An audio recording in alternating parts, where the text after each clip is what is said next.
While the world is caught up with Ukraine, another battlefield is being prepared. Tensions are rising in the Pacific. China has driven away an American destroyer. Beijing says it illegally entered the South China Sea. The US is setting up new military bases in the Philippines, very close to Taiwan. China is lapping up port projects in Pacific Islands. Both sides are marking their territory and setting up military facilities. The US and China are preparing for war, a war over Taiwan. It won't happen tomorrow, but the US says it will happen. And the preparation is on war footing. Today, the navies of the US and China came face to face. An American destroyer entered the waters around the Paracel Islands. This is in the South China Sea. The Paracel Islands is an archipelago. It is a group of about 130 small coral islands and reefs. What was the US warship doing there? The US Navy said it was on a routine operation. But China contests this claim. It says the US destroyer entered the waters illegally and that China has driven away the American warship. The Americans, of course, have not agreed to this claim. They say there was nothing illegal about their activities in this region. But the South China Sea, we know, remains a major flashpoint, and the Americans are expanding their access here. They've struck a deal with the Philippines. This is to expand their military presence in North Philippines. Remember, the US already has bases in this country. Now they'll get more access. Reports say 3 military sites are being considered. 2 are in northern Philippines, and these are very close to Taiwan. The 3rd site is closer to the South China Sea. So the gains for the US are obvious. It will increase its military presence in this region. It can mobilize in larger numbers in the event of a war.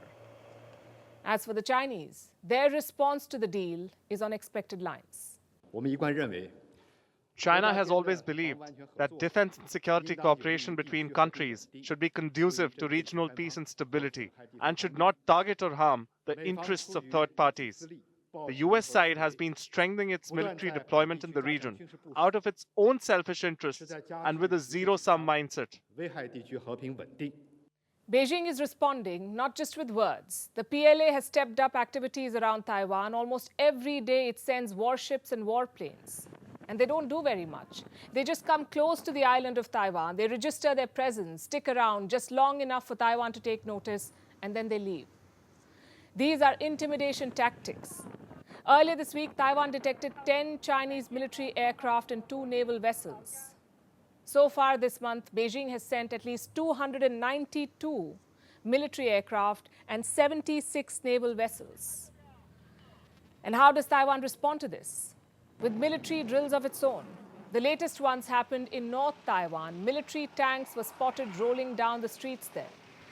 They were conducting what are called anti-landing exercises, specifically designed to deter a potential Chinese invasion. But why is the situation escalating now? Because the Taiwanese president is traveling to the US.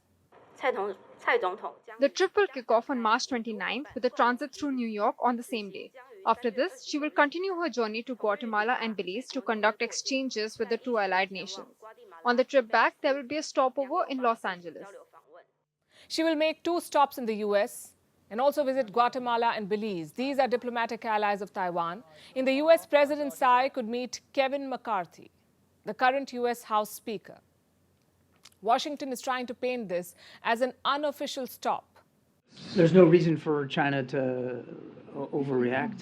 Heck, there's no reason for them to react. I mean, this is something that, as I said, is commonplace and has happened before, will likely happen again. It's personal, it's unofficial. There should be no reason for Beijing to react in any way to this. China is not convinced, though. It is shooting warnings to both Washington and Taipei.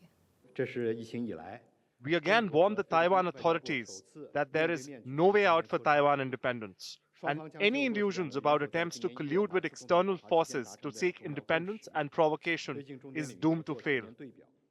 Such unofficial visits have happened in the past too, and this one will go ahead in all likelihood. So Beijing is throwing a tantrum, conducting more military drills. The US intelligence community says it is also preparing for war. US Secretary of State Antony Blinken has backed their assessment. He says China will invade Taiwan before 2027, and the fate of the Ukraine war will guide China's strategy. China is tracking the conflict and taking lessons from it.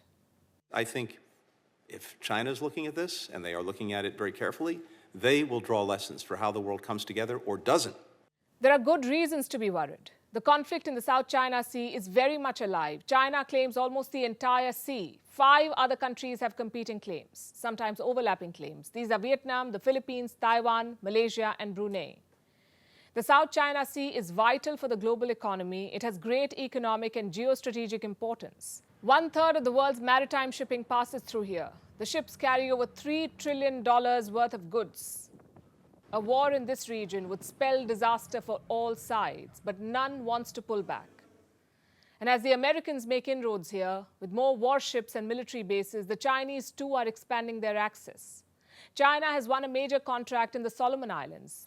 The deal is to upgrade an international port. It is in Honiara, the capital of the Solomons. The project is funded by the Asian Development Bank. It will be executed by a Chinese state-owned company. And this has raised some hackles. Last year, Beijing and Honiara sealed a security pact. Now China is upgrading a port there. The West fears that China will try to build a naval base in the Solomons. So will this port deal lead to a military base for the Chinese? It's too early to say. Plus, when you have China in the picture, all bets are off.